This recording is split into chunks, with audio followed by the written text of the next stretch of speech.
Formula 1 arrives at Singapore now for the first rounds of the two-legged Asian races.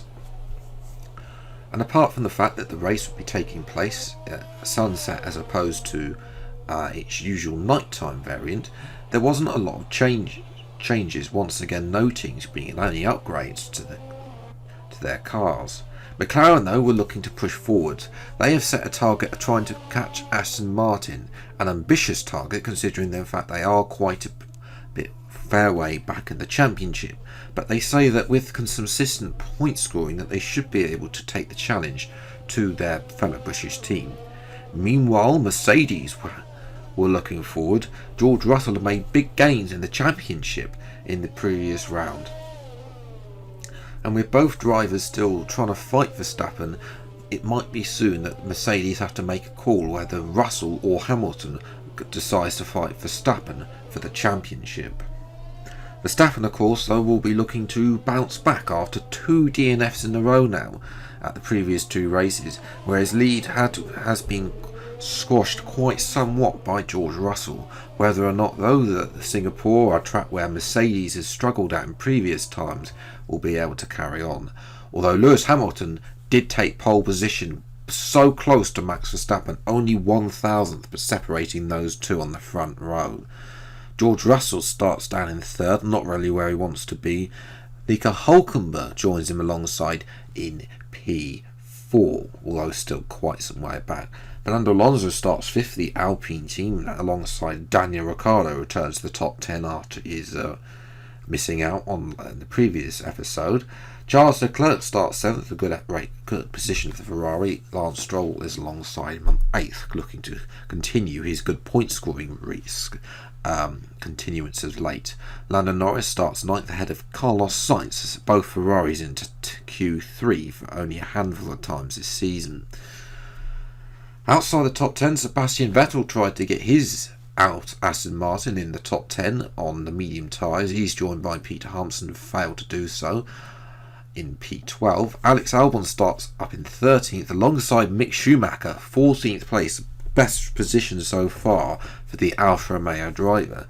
And even better news was Sergio Perez made it out of Q1 thanks to a late red flag in Q1.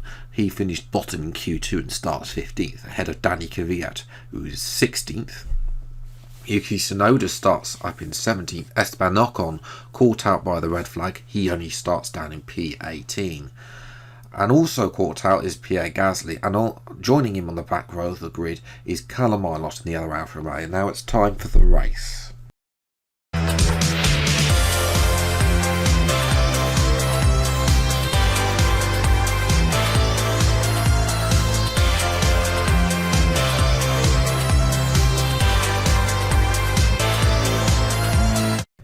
Well, hello everyone and welcome back to another video of the F1 Project Phoenix 2021 career mode. Today we're doing episode number 12 of the Singapore Grand Prix. If you of course have missed any of the previous episodes, then recommend you go and check them out. There's a link to the playlist in the description below, and of course subscribe to see plenty more modded career modes like this in the future. But yes, here to Singapore then, a track where we've only raced once in driver career mode, which was terrible, but obviously we're a lot better. The car's a lot better for me in Project Phoenix, so I'm hoping we can have a better race. Starting still outside the top 10 though.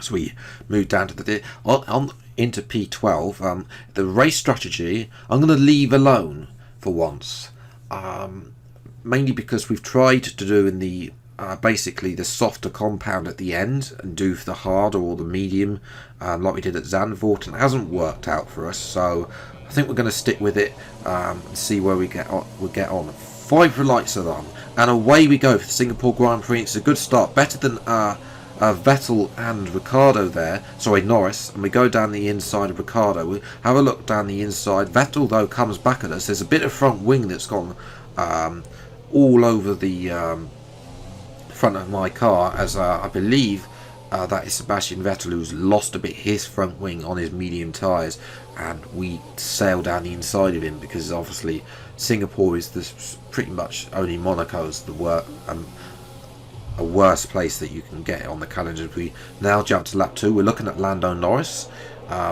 And unfortunately for Norris and McLaren's ambitions, he's out of the race with another engine failure. Of course, because he had one in driver career mode as well around here. So now looking at Lance Stroll, the soft tyres I don't expect to last very long at all. So these tyres are already going off, and we're already up into the points, up into 8th place now. Simple overtake, nice overtake in the sunset. As the sun sets down over the Singapore skyline, and we now set our sights over to Daniel Ricciardo, same place, lap later, lap number 3. We're now all over the back of Ricciardo, and Ricciardo has a poor exit, he gets a little bit of twitch on, and we sail past and up into P7. And now we take a look at Charles Leclerc on lap 4, and well, he tries to block the outside. We switched it to the inside, down the inside, DRS in operation as well, and up into P6. And next up now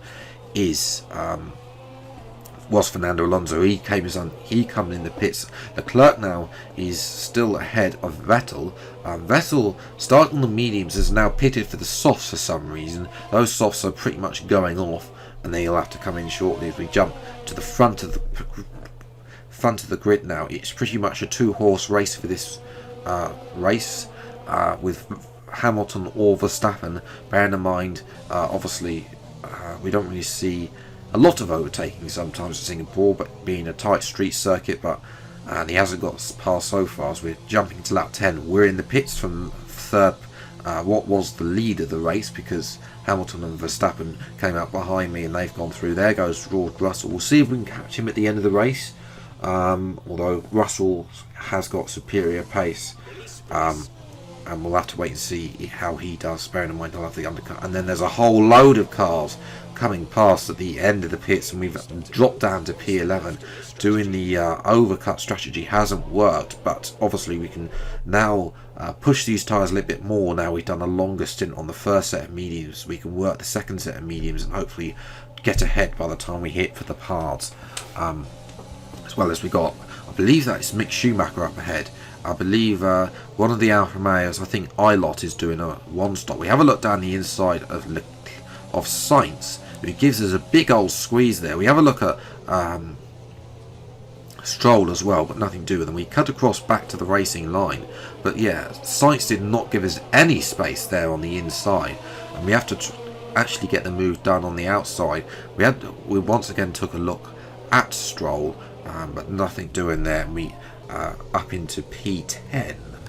So now we'll jump to the end of lap 11. Mick Schumacher looks like he's coming into the pits in the Alfa Romeo, and now Stroll's had a bad exit out the last corner. We're going to cut to the left hand side, open the DRS. Stroll will have DRS from Schumacher, unfortunately. We're going to dive down the inside in turn 1 and move up into P8, and that's a costly error for Stroll, who's now lost behind us. And now we're on the back of Alonso on lap 13, in the second DRS zone, and this should be an easy move. The Alpine is the second fastest engine on the grid. Sorry, the Renault is, but he's really got no answer. Those medium tyres, bearing in mind, are now coming to the end of their life, and now we're all over the back of Hulkenberg and Ricciardo. Hulkenberg, remember, started on the mediums, which is why he needs a good position. Ricciardo starting the softs, his tyres, and we go round the outside of both Hulkenberg and Ricciardo. Nice move there, up into P5, definitely to get ahead of Hulkenberg as well, who has been slowed up by Ricciardo, and I presume Schumacher to begin with at the start of this medium street. And Hulkenberg does in fact get Ricciardo down the outside in the following corner. As we look now ahead, quite a few laps now, Hamilton and Verstappen. Verstappen has no answer to Hamilton, unable to get past, and Hamilton is pitted for hards, and as does Verstappen. As we look now backwards from us in P3, obviously we've got both Alfa Romeos are slowing up quite a few there. There's also the AlphaTauri Kvyat involved, but I think he's got to make another stop. Ilott's going to be the one to watch out for, and whether the Alfa Romeo driver can go to the end of the race on a 1-stop. Compared to everybody else, which everybody else has been doing a 2-stop. Obviously, we've not taken these tyres as far. We come into the pits at the end, and it's 2.5 seconds stop onto the hard tyres now. Russell's gone past, might not be able to catch him in the dying laps. We'll see. There goes Leclerc. He's definitely going to be the minimum target at least for P4, and out comes there Hulkenberg, and you can see, although we have lost it out to Hulkenberg, you can see the effect we have, because this is Ilott and Kvyat, and they're holding up a whole train of cars like Alonso, Stroll, Ricciardo, even Sainz as well, and our teammate is closing in on the back of that pack as well, along with Esteban Ocon as well from their lowly positions, as we're all over the back of Hulkenberg on lap 22, not able to make a pass because Hulkenberg has got better traction than us out of the corners, which is unfortunate for us. Which means we're just having to sit behind him, really, bide our time until he either makes a mistake or we get close enough to dive it down the inside. We try around the outside here, nothing doing. Hulkenberg gets the better exit than us, unfortunately. We jump now to lap 24. Out of one of the middle corners, Hulkenberg gets a little bit of a squiggle on, and we dive down the inside, take full advantage, a little bit of the curb, thank you very much, and up into P5, and that is definitely payback for the mistake we made at Bahrain. All those episodes back in round 2, all those rounds ago. Thank you very much, P5. Now we're chasing after Leclerc, but obviously Ilott, unfortunately, no points for him today. He has fallen outside the top 8. Now he's even fallen behind Ricciardo, who has been, those lot have been on those hards for quite some time, unlike Hulkenberg and myself and Verstappen and the co starting on mediums, as we're now all over the back of Leclerc. His hards have gone off as well. They're getting mouldy, and we dive down the inside and up into P4. Nice move there. So we're watching now Hamilton and Verstappen. Verstappen still unable to get past Hamilton. They're so far ahead they started lapping cars, which again is the superior pace they've had over the rest of the grid, even their teammates. We jump now to the last lap of the Grand Prix, lap 31. Callum Ilott, for some reason, has decided to make an extra pit stop, even though they don't have AI punches. But still, he's putting on a set of soft tyres for the last lap. I don't know why. He can't get a point for fast lap because he's outside the top 8. As we come through the final corners, the fireworks have gone off for Lewis Hamilton. The fireworks have gone off for us as well. It's another brilliant P4. More points in the championship as well. Hamilton, good points for him. He'll close the gap on Verstappen though, but Russell will lose out. He'll be annoyed that he hasn't been able to close that. 44 seconds is a big margin as well. Leclerc as well getting more points for Ferrari, which is advantage for him. Stroll as well, and Alonso keep their point streak and go. Ricciardo and Sainz will be disappointed not to be able to get points in this episode, which also dents McLaren's hope of getting third place. Gasly, disappointing race from him. Well, it was qualifying really that really put the nail in the coffin for his race. 19th on the grid. He needs to be qualifying better. Ocon as well, another disappointing race. Ilott 2 minutes behind with that extra pit stop, and then obviously the bottom teams were lapped, having not really an answer, including Sebastian Vettel as well, who really couldn't recover after that early pit stop and making an additional stop. So Verstappen extends his gap to George Russell to 16 points now. Hamilton closes the gap though to what he's now 1 point behind Russell. Alonso moves ahead of Vettel into 4th place after Vettel's poor run of form lately. We've also closed up to Vettel as well. Stroll adds to his tally. Hulkenberg jumps ahead of both McLaren cars into 8th place. McLaren really need to score more big points if they want to catch up. In terms of the constructors then, Mercedes now pretty much have this in the bag. I mean, unless Red Bull start getting 1-2s, which is unlikely because Hulkenberg's only got 2 podiums this year, so not really doing well. Aston Martin pretty much in no man's land. I don't think that Alpine or McLaren can catch them for P3, so the battle is on for P4 definitely though. 3 points separating ourselves, McLaren and Alpine, so very tight there. Ferrari, I think, are a little bit too far back.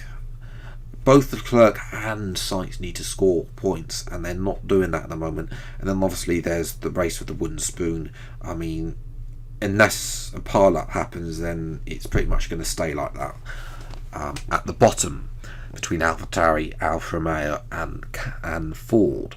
But yes, if you have enjoyed this video, then leave a like, subscribe to the channel for you see plenty more episodes of the F1 Project 3 Week series as and when they come out every Thursday on the channel. Until the next video, I'll see you next time. Take care, thanks so much for watching, enjoy today, and goodbye.